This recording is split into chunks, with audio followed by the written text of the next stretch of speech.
ಸ್ನೇಹಿತರೆ, ಮೀಡಿಯಾ ಮಾಸ್ಟರ್ಸ್ಗೆ ಸ್ವಾಗತ ಸುಸ್ವಾಗತ. ಗೆಳೆಯರೆ, ಪಾಕಿಸ್ತಾನ ಆಯಿತು, ಈಗ ಬಾಂಗ್ಲಾದೇಶದ ಆಟ ಶುರುವಾಗಿದೆ. ಹಾಗೆ ಯಾರು ಪಾಕಿಸ್ತಾನವನ್ನು ಭಾರತದ ವಿರುದ್ಧ ಪದೇ ಪದೇ ಎತ್ತಿಕಟ್ಟಿ ಅದರ ಸರ್ವನಾಶಕ್ಕೆ ಕಾರಣವಾಗ್ತಾ ಇದ್ದಾರೋ ಅವರೇ ಬಾಂಗ್ಲಾದ ಹಿಂದೆ ಕೂಡ ನಿಂತಿದ್ದಾರೆ. ಒನ್ಸ್ ಅಗೈನ್ ಟರ್ಕಿ ಹಾಗೂ ಚೈನಾಗಳ ಬೆಂಬಲದ ಮೇಲೆ ಬಾಂಗ್ಲಾ ಕುಣಿಯೋದಕ್ಕೆ ಶುರು ಮಾಡಿದೆ ಮತ್ತು ಇದೇ ಸಂದರ್ಭದಲ್ಲಿ ಬಾಂಗ್ಲಾದೇಶಕ್ಕೆ ಭಾರತ ಮತ್ತೊಂದು ಹೊಡೆತವನ್ನು ಕೂಡ ಕೊಟ್ಟಿದೆ.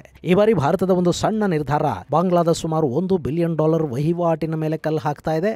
ಮತ್ತೊಂದು ಕಡೆ ಟರ್ಕಿ ಮೂಲದ NGO ಒಂದು ಬಾಂಗ್ಲಾದೇಶದಲ್ಲಿ ಭಾರತದ ಒಂದಷ್ಟು ರಾಜ್ಯಗಳನ್ನು ಸೇರಿಸಿಕೊಂಡು ಮ್ಯಾನ್ಮಾರ್ನ ರಖೈನ್ ಸ್ಟೇಟನ್ನು ಸೇರಿಸಿಕೊಂಡ ಗ್ರೇಟರ್ ಬಾಂಗ್ಲಾ ಮ್ಯಾಪ್ ಅನ್ನು ಬಿಡುಗಡೆ ಮಾಡಿದೆ. ಹಾಗಾದರೆ ಏನಾಗ್ತಾ ಇದೆ ಬಾಂಗ್ಲಾದೇಶದಲ್ಲಿ, ಬನ್ನಿ ನೋಡೋಣ. ಗೆಳೆಯರೆ, ಟರ್ಕಿ ಬಗ್ಗೆ ನಿಮಗೆ ಗೊತ್ತಿದೆ, ಈ ಹಿಂದೆ ಕೂಡ ಸಾಕಷ್ಟು ಹೇಳಿದ್ದೀನಿ. ಟರ್ಕಿ ಒಂದು ಕಾಲಕ್ಕೆ ಆಟೋಮನ್ನರ ಆಳ್ವಿಕೆಯಲ್ಲಿತ್ತು. ಭಾರತದ ಸಾಕಷ್ಟು ಮುಸ್ಲಿಂ ರಾಜಮನೆತನಗಳು ಆಟೋಮನ್ನರ ಖಲೀಫಾನನ್ನೇ ತಮ್ಮ ಮಹಾ ಸಾಮ್ರಾಟ ಅಂತ ಭಾವಿಸಿದ್ದ ಕಾಲ ಕೂಡ ಇತ್ತು.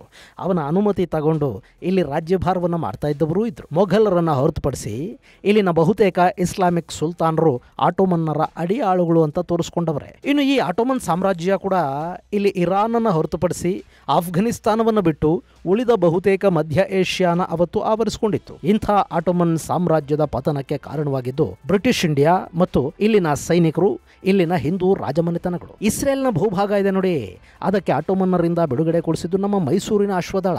ಆಮೇಲೆ ಆಟೋಮನ್ ಸಾಮ್ರಾಜ್ಯ ಹೋಯಿತು, ಅದರ ಅಧೀನದಲ್ಲಿದ್ದ ಎಲ್ಲ ರಾಜ್ಯಗಳು ಸ್ವತಂತ್ರವನ್ನು ಪಡ್ಕೊಂಡ್ವು, ಟರ್ಕಿ ಮಾತ್ರ ಹಾಗೆ ಉಳ್ಕೊಳ್ತು. ಇನ್ನು ಅಲ್ಲಿ ಕೂಡ ಮುಸ್ತಫಾ ಕಮಾಲ್ ಅಟಾಟರ್ಕ್ ಅನ್ನೋ ನಾಯಕ ಬಂದ.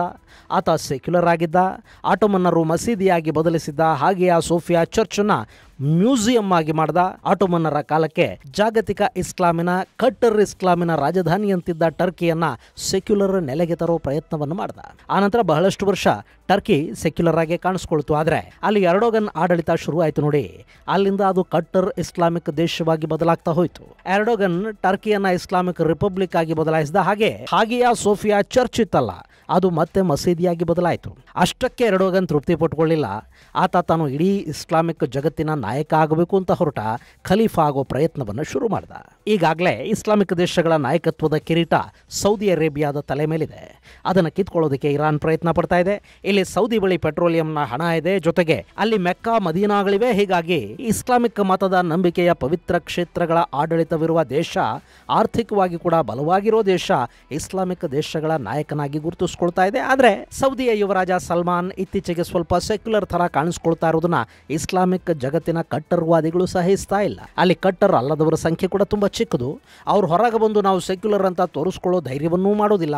ಹೀಗಾಗಿ ಪಾಪ ಕಟ್ಟರ್ ವರ್ಗ ಹೆಚ್ಚಿರೋದ್ರಿಂದ ಅದನ್ನು ಓಲೈಸಿದ್ರೆ ತಾನು ಜಾಗತಿಕ ಇಸ್ಲಾಮಿಕ್ ನಾಯಕ ಆಗಬಹುದು ಅಂತ ಎರ್ಡೋಗನ್ ಯೋಚನೆ ಮಾಡ್ತಾನೆ. ಈ ಕಾರಣಕ್ಕೆ ಟರ್ಕಿಯ ಮಿಷನ್ ಒಂದು ಜಗತ್ತಿನ ನಾನಾ ಭಾಗಗಳಲ್ಲಿ ಕೆಲಸ ಮಾಡೋದಕ್ಕೆ ಶುರು ಮಾಡಿದೆ. ಪಾಕಿಸ್ತಾನ, ಬಾಂಗ್ಲಾದೇಶ ಸೇರಿದಂತೆ ಪಶ್ಚಿಮದ ಒಂದಷ್ಟು ದೇಶಗಳಲ್ಲಿ ಕೂಡ ಟರ್ಕಿಯ NGOಗಳು ತಲೆ ಎತ್ತಿವೆ. ಇಸ್ಲಾಮಿಕ್ ದೇಶಗಳ ಜೊತೆ ಅಂದರೆ ಬಾಂಗ್ಲಾ, ಪಾಕಿಸ್ತಾನದಂಥ ಪೋರ್ಕಿ ದೇಶಗಳ ಜೊತೆ ಟರ್ಕಿ ತನ್ನ ಸಂಬಂಧಗಳನ್ನು ಗಟ್ಟಿ ಮಾಡ್ಕೋತಾ ಇದೆ. ಇಸ್ಲಾಮೇತರ ದೇಶಗಳನ್ನು ಟಾರ್ಗೆಟ್ ಮಾಡ್ಕೊಳ್ತಾ ಇದೆ. ಅದರಲ್ಲಿ ಟರ್ಕಿಯ ದೊಡ್ಡ ಟಾರ್ಗೆಟ್ ಆಗಿರುವುದು ಭಾರತ.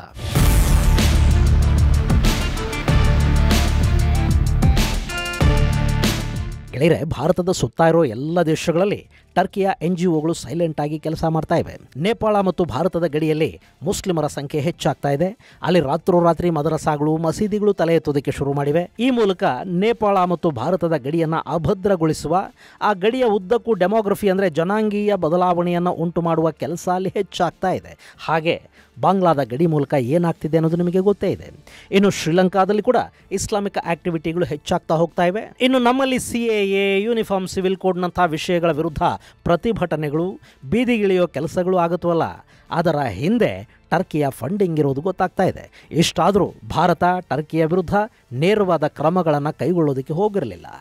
ಗ್ರೀಸ್, ಆರ್ಮೇನಿಯಾಗಳಲ್ಲಿ ಟರ್ಕಿಗೊಂದಷ್ಟು ಚೆಕ್ ಇಡೋ ಮೂಲಕ ರಾಜತಾಂತ್ರಿಕ ಆಟವನ್ನೇ ಭಾರತ ಆಡ್ತಾ ಇತ್ತು. ಆದರೆ ಯಾವಾಗ ಮೊನ್ನೆ ಆಪರೇಷನ್ ಸಿಂಧೂರ್ ಸಮಯದಲ್ಲಿ ಟರ್ಕಿ ನೇರವಾಗಿ ಪಾಕಿಸ್ತಾನದ ಬೆಂಬಲಕ್ಕೆ ನಿಂತುಕೊಳ್ತೋ, ಭಾರತದಲ್ಲಿ ಬಾಯ್ಕಾಟ್ ಟರ್ಕಿ ಅಭಿಯಾನ ಶುರುವಾಯಿತು. ನಮ್ಮ ವರ್ತಕ ಸಮುದಾಯ ಟರ್ಕಿಯ ವಸ್ತುಗಳನ್ನು ಬ್ಯಾನ್ ಮಾಡೋ ನಿರ್ಧಾರವನ್ನು ಪ್ರಕಟಿಸಿತು. ಟೂರಿಸಂ ಕಂಪನಿಗಳು ಟರ್ಕಿಗೆ ಟೂರ್ ಆಪರೇಷನ್ ಅನ್ನು ಕ್ಯಾನ್ಸಲ್ ಮಾಡಿದ್ವು. ಇದೇ ಸಂದರ್ಭದಲ್ಲಿ ಭಾರತದ ಸರ್ಕಾರ ಕೂಡ ಸೆಲೆಬಿ ಅನ್ನೋ ಕಂಪನಿಗೆ ಭಾರತದ ಏರ್ಪೋರ್ಟ್ಗಳಲ್ಲಿ ಕೊಟ್ಟಿದ್ದ ಕಾಂಟ್ರಾಕ್ಟ್ ಅನ್ನು ರದ್ದು ಮಾಡಿತು. ಈ ಸೆಲೆಬಿ ಏವಿಯೇಷನ್ಸ್ ಅನ್ನೋ ಸಂಸ್ಥೆ ಜಗತ್ತಿನ ಸುಮಾರು 70 ಏರ್ಪೋರ್ಟುಗಳಲ್ಲಿ ಕೆಲಸ ಮಾಡುತ್ತೆ. ಅಲ್ಲಿನ ಕಾರ್ಗೋ ವ್ಯವಸ್ಥೆಯನ್ನು ಹ್ಯಾಂಡಲ್ ಮಾಡುತ್ತೆ. ಕೆಲ ಕಡೆಗಳಲ್ಲಿ ಟಿಕೆಟ್ ಬುಕ್ಕಿಂಗು, VIP ಸರ್ವಿಸನ್ನು ಕೂಡ ಸೆಲಬಿನೇ ನೋಡ್ಕೊಳ್ತಾ ಇದೆ. ನಮ್ಮಲ್ಲಿ ಅಂದರೆ ಭಾರತದಲ್ಲಿ ಕೂಡ ಮುಂಬೈ, ದೆಹಲಿ, ಬೆಂಗಳೂರು, ಗೋವಾ ಸೇರಿದಂತೆ 9 ವಿಮಾನ ನಿಲ್ದಾಣಗಳನ್ನು ಸೆಲಬಿ ಏವಿಯೇಷನ್ ಮೇಂಟೈನ್ ಮಾಡ್ತಾ ಇತ್ತು. 2008ರಿಂದ ಇದು ಭಾರತದಲ್ಲಿ ಕಾರ್ಯನಿರ್ವಹಿಸ್ತಾ ಇದೆ. ಮೊನ್ನೆ ಬಾಯ್ಕಾಟ್ನ ಬಿಸಿ ಹೆಚ್ಚಾದ ಮೇಲೆ ಭಾರತ ಸೆಲಬಿ ಮೇಲೆ ನಿರ್ಬಂಧವನ್ನು ಹೇರಿತು. ಭದ್ರತಾ ಕಾರಣಗಳನ್ನು ಕೊಟ್ಟು ಸೆಲಬಿಯ ಕಾಂಟ್ರಾಕ್ಟನ್ನು ರದ್ದು ಮಾಡಿದೆ. ಈ ಸೆಲಬಿಯಲ್ಲಿ ಟರ್ಕಿಯ ಅಧ್ಯಕ್ಷ ಎರ್ಡೋಗನ್ನ ಮಗಳ ಪಾಲುದಾರಿಕೆ ಇದೆ ಅಂತ ಹೇಳ್ತಾರೆ. ಆದರೆ ಸೆಲಬಿಗೂ ಟರ್ಕಿಗೂ ಸಂಬಂಧ ಇಲ್ಲ ಅಂತ ಆ ಸಂಸ್ಥೆ ಹೇಳ್ಕೊಳ್ತಾ ಇದೆ. ಹಾಗೆ ಏಕಾಏಕಿ ನಮ್ಮ ಕಾಂಟ್ರಾಕ್ಟನ್ನು ಭಾರತ ರದ್ದು ಮಾಡಿರೋದರ ವಿರುದ್ಧ ನ್ಯಾಯಾಲಯದ ಮೆಟ್ಟಿಲೇರ್ತೀವಿ ಅಂತ ಕೂಡ ಸೆಲಬಿ ಹೇಳಿದೆ. ಅದನ್ನು ಅವರು ಮಾಡ್ಕೊಳ್ಳಿ. ಇಲ್ಲಿ ಹೀಗೆ ಸೆಲಬಿಗೆ ಭಾರತದ ಸರ್ಕಾರ, ಟರ್ಕಿಯ ಪ್ರಾಡಕ್ಟ್ಗಳಿಗೆ ಇಲ್ಲಿನ ಜನ ನಿರ್ಬಂಧಗಳನ್ನು ಹೇರಿದ ನಂತರ ಟರ್ಕಿ ಕೂಡ ಭಾರತದ ವಿರುದ್ಧ ದ್ವೇಷ ಕಕ್ಕುವ ಕೆಲಸವನ್ನು ಮುಂದುವರೆಸಿದೆ. ಇಲ್ಲಿ ಟರ್ಕಿಯ ಸರ್ಕಾರ ಯಾವ ಪ್ರತಿಕ್ರಿಯೆಯನ್ನು ಕೊಡ್ತಾ ಇಲ್ಲ. ಆದರೆ ಟರ್ಕಿ ಮೂಲದ NGO ಒಂದು ಬಾಂಗ್ಲಾದೇಶದಲ್ಲಿ ಗ್ರೇಟರ್ ಬಾಂಗ್ಲಾ ಮ್ಯಾಪ್ ಒಂದನ್ನು ಬಿಡುಗಡೆ ಮಾಡಿ ಅದನ್ನಲ್ಲಿನ ಢಾಕಾ ಯೂನಿವರ್ಸಿಟಿಯ ಗೋಡೆಗಳ ಮೇಲೆ ಬರೆದಿದೆ. ಹಾಗೆ ಅಲ್ಲಿನ ವಿದ್ಯಾರ್ಥಿಗಳಿಗೆ ಆ ಮ್ಯಾಪನ್ನು ಹಂಚುವ ಕೆಲಸವನ್ನು ಕೂಡ ಶುರು ಮಾಡಿದೆ. ಈ ಗ್ರೇಟರ್ ಬಾಂಗ್ಲಾ ಅಥವಾ ಸುಲ್ತಾನತ್ ಎ ಬಾಂಗ್ಲಾದಲ್ಲಿ ಭಾರತಕ್ಕೆ ಸೇರಿದ ಇಡೀ ನಾರ್ತ್ ಈಸ್ಟ್ ಪ್ರದೇಶ, ಪಶ್ಚಿಮ ಬಂಗಾಳ, ಒಡಿಸ್ಸಾ, ಜಾರ್ಖಂಡ್, ಬಿಹಾರದ ಒಂದಷ್ಟು ಭಾಗಗಳು ಹಾಗೆ ಮ್ಯಾನ್ಮಾರ್ನ ರಖೈನ್ ಸ್ಟೇಟನ್ನು ಕೂಡ ಸೇರ್ಪಡೆ ಮಾಡಲಾಗಿದೆ. ಇದು ಭಾರತವನ್ನು ಕೆಣಕುವ, ಕೆರಳಿಸುವ ಕೃತ್ಯ ಮತ್ತು ಇದರ ಬಗ್ಗೆ ಬಾಂಗ್ಲಾದ ಆಡಳಿತ ಕ್ರಮ ಕೈಗೊಳ್ಳಬೇಕು. ಆದರೆ ಅಲ್ಲಿ ಕೂತಿರೋನು ಕೂಡ 7ನೇ ಶತಮಾನದ ಓಲ್ಡ್ ಮಾಡೆಲ್ ಗಿರಾಕಿ. ಹೀಗಾಗಿ ಭಾರತ ವಿರೋಧಿ ಕೃತ್ಯಗಳಿಗೆ ಬಾಂಗ್ಲಾ ನೆಲೆಯಾಗ್ತಾ ಇದೆ. ಇನ್ನು ಇದೇ ಸಂದರ್ಭದಲ್ಲಿ ಭಾರತ ಬಾಂಗ್ಲಾದೇಶಕ್ಕೆ ಇನ್ನೂ ಒಂದು ಶಾಕನ್ನು ಕೊಡ್ತಾ ಇದೆ. ಮೊನ್ನೆ ಅಷ್ಟೇ ಬಾಂಗ್ಲಾಗೆ ಭಾರತದ ನೆಲ, ಜಲ, ಗಾಳಿಯನ್ನು ವ್ಯಾಪಾರಕ್ಕಾಗಿ ಅಂದರೆ ಅವರ ಸರಕು ಸರಂಜಾಮುಗಳನ್ನು ಭಾರತ ಹೊರತುಪಡಿಸಿ ವಿದೇಶಗಳಿಗೆ ಮಾರಾಟ ಮಾಡೋದಕ್ಕೆ ಅವಕಾಶವನ್ನು ಬ್ಯಾನ್ ಮಾಡಿದ್ದ ಭಾರತ ಈಗ ಭಾರತದ ಜೊತೆಗಿನ ಬಾಂಗ್ಲಾದ ವ್ಯಾಪಾರಕ್ಕಾಗಿ ಕೂಡ ನಾರ್ತ್ ಈಸ್ಟ್ ಅಂದರೆ ಈಶಾನ್ಯ ದೇಶಗಳ ಭೂಮಾರ್ಗವನ್ನು ಬಳಸದ ಹಾಗೆ ನಿರ್ಬಂಧವನ್ನು ಹೇರಿದೆ. ಇಲ್ಲಿ ಬಾಂಗ್ಲಾದ ಮೇಲೆ ಭಾರತ ವ್ಯಾಪಾರ ನಿರ್ಬಂಧವನ್ನು ಅಥವಾ ಆಮದು ರಫ್ತನ್ನು ನಿಲ್ಲಿಸುವ ಕೆಲಸವನ್ನು ಮಾಡಿಲ್ಲ. ಬದಲಿಗೆ ನೀವು ಭಾರತಕ್ಕೆ ಏನೇ ರಫ್ತು ಮಾಡೋದಿದ್ರೂ ಕೋಲ್ಕತಾದ ಶ್ಯಾಮ್ ಪ್ರಸಾದ್ ಮುಖರ್ಜಿ ಪೋರ್ಟು ಮತ್ತು ಮುಂಬೈ ಪೋರ್ಟ್ ಮೂಲಕ ಮಾತ್ರ ಮಾಡಬೇಕು, ರಸ್ತೆ ಮಾರ್ಗಗಳನ್ನು ಬಳಕೆ ಮಾಡೋ ಹಾಗಿಲ್ಲ ಅಂತ ಭಾರತ ಹೇಳಿದೆ. ಗೆಳೆಯರೆ, ಇಲ್ಲಿ ಬಾಂಗ್ಲಾದೇಶಕ್ಕೆ ಭಾರತ ಈ ಹಿಂದೆ ಸಾಕಷ್ಟು ಅವಕಾಶಗಳನ್ನು, ವಿನಾಯಿತಿಗಳನ್ನು ಕೊಟ್ಟಿತ್ತು. ಬಾಂಗ್ಲಾ ಜಗತ್ತಿನ ಜೊತೆ ವ್ಯಾಪಾರ ವಹಿವಾಟುಗಳನ್ನು ಮಾಡಿಕೊಳ್ಳೋದಕ್ಕೆ ಭಾರತ ತನ್ನ ವಿಮಾನ ನಿಲ್ದಾಣಗಳನ್ನು, ಪೋರ್ಟುಗಳನ್ನು ಬಳಸ್ಕೊಳ್ಳೋದಕ್ಕೆ ಕೂಡ ಅವಕಾಶವನ್ನು ಕೊಟ್ಟಿತ್ತು. ಬಾಂಗ್ಲಾದ ಅತ್ಯಂತ ಪ್ರಮುಖ ರಫ್ತು ಅಲ್ಲಿನ ಟೆಕ್ಸ್ಟೈಲ್ಸ್ ಹಾಗೂ ಗಾರ್ಮೆಂಟ್ಸು. ಭಾರತದ ಮೂಲಕ ಬಾಂಗ್ಲಾ ಅವುಗಳನ್ನು ವಿದೇಶಗಳಿಗೆ ಸುಲಭವಾಗಿ ರಫ್ತು ಮಾಡ್ತಾ ಇತ್ತು. ಬಾಂಗ್ಲಾಗೆ ಭಾರತ ಇಲ್ಲಿ ಟ್ಯಾರಿಫ್ ಕೂಡ ಹಾಕ್ತಾ ಇರಲಿಲ್ಲ. ತನಗೆ ಕಾಂಪಿಟೇಟರ್ ಆಗಿ ಗಾರ್ಮೆಂಟ್ಸ್ ಉದ್ಯಮದಲ್ಲಿ ಬಾಂಗ್ಲಾ ಬೆಳೀತಾ ಇದ್ರೂ ಕೂಡ ಭಾರತ ಅದಕ್ಕೆ ಮುಕ್ತ ಅವಕಾಶವನ್ನು ಕೊಟ್ಟಿತ್ತು. ಆದರೆ ಈ 7th ಸೆಂಚುರಿ ಗಿರಾಕಿಯಲ್ಲಿ ಬಂದ ನೋಡಿ, ಭಾರತದ ಜೊತೆಗಿನ ಸಂಬಂಧಗಳನ್ನು ಬಾಂಗ್ಲಾ ದಿನೇ ದಿನೇ ಕೆಡಿಸ್ಕೊಳ್ತಾ ಹೋಯಿತು. ನೋಬಲ್ ಯೂನಸ್ ಚೈನಾಗೆ ಹೋಗಿ ನಾರ್ತ್ ಈಸ್ಟ್ನ 7 ಸಿಸ್ಟರ್ಸ್ಗೆ ಸಮುದ್ರದ ಸಂಪರ್ಕ ಇಲ್ಲ, ಅವು ಲ್ಯಾಂಡ್ಲಾಕ್ ಪ್ರದೇಶಗಳು, ನೀವು ಬನ್ನಿ ನೀವು ಸೇರ್ಕೊಂಡು ಆ ಕಡೆಗೆ ವಿಸ್ತರಿಸಿಕೊಳ್ಳೋಣ ಅಂತ ಭಾಷಣ ಮಾಡ್ದ. ಈ 7 ಸಿಸ್ಟರ್ಸ್ನ ಬಳಸ್ಕೊಂಡು ನೇಪಾಳ ಮತ್ತು ಭೂತಾನ್ಗಳನ್ನು ಸೇರಿಸ್ಕೊಂಡು ಒಂದು ಹೊಸ ಕೂಟವನ್ನು ರಚನೆ ಮಾಡಿಕೊಳ್ಳೋಣ ಅಂತೆಲ್ಲ ಹೇಳ್ದ. ಅಷ್ಟೇ, ಭಾರತ ಬಾಂಗ್ಲಾದೇಶಕ್ಕೆ ಟ್ರಾನ್ಸಿಸ್ಟ್ ನಿರ್ಬಂಧವನ್ನು ಹೇರಿತು. ಭಾರತದ ರಸ್ತೆ ಮಾರ್ಗಗಳ ಮೂಲಕ, ವಾಯುಮಾರ್ಗಗಳ ಮೂಲಕ ವಿದೇಶಗಳಿಗೆ ಬಾಂಗ್ಲಾ ಮಾಡ್ತಾ ಇದ್ದ ವ್ಯಾಪಾರಕ್ಕೆ ಕತ್ತರಿ ಬಿತ್ತು. ನಮ್ಮ ಇನ್ಫ್ರಾಸ್ಟ್ರಕ್ಚರ್ ಅನ್ನ ನೀವಿನ್ನು ಮುಂದೆ ಬಳಸೋ ಹಾಗಿಲ್ಲ ಅಂತೂ ಭಾರತ. ಅಷ್ಟೇ ಅಲ್ಲ, ನೇಪಾಳ, ಭೂತಾನುಗಳಿಗೆ ಬಾಂಗ್ಲಾ ತನ್ನ ಸರಕು ಸರಂಜಾಮುಗಳನ್ನು ಮಾರಾಟ ಮಾಡೋದಕ್ಕೆ ಭಾರತದ ರಸ್ತೆ ಮಾರ್ಗಗಳನ್ನು ಕೂಡ ಬಂದ್ ಮಾಡಲಾಯಿತು.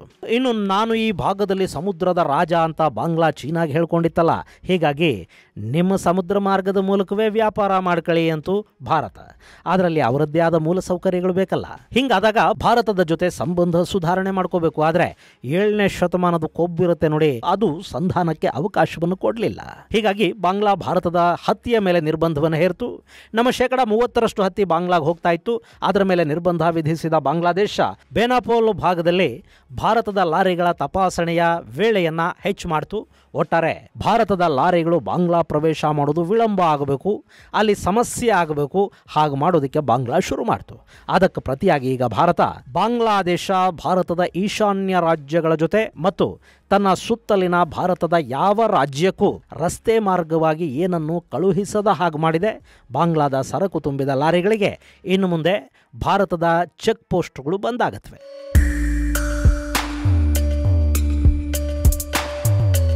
ಗೆಳೆಯರೆ, ಈ ಮಾರ್ಗಗಳ ಮೂಲಕ ಬಾಂಗ್ಲಾ ಭಾರತಕ್ಕೆ ಹಣ್ಣು, ತಂಪು ಪಾನೀಯಗಳು, ಸಂಸ್ಕರಿಸಿದ ಆಹಾರ ಪದಾರ್ಥ ಅಂದರೆ ಬ್ರೆಡ್ಡು, ಬಿಸ್ಕತ್ತು, ಈ ಥರದ ಪದಾರ್ಥಗಳು, wooden furniture, plastic, dye, cotton waste ಮತ್ತು ಒಂದಷ್ಟು ಟೆಕ್ಸ್ಟೈಲ್ಸ್ ಮತ್ತು ಗಾರ್ಮೆಂಟ್ಸ್ ಉತ್ಪನ್ನಗಳನ್ನು ರಫ್ತು ಮಾಡ್ತಾ ಇತ್ತು.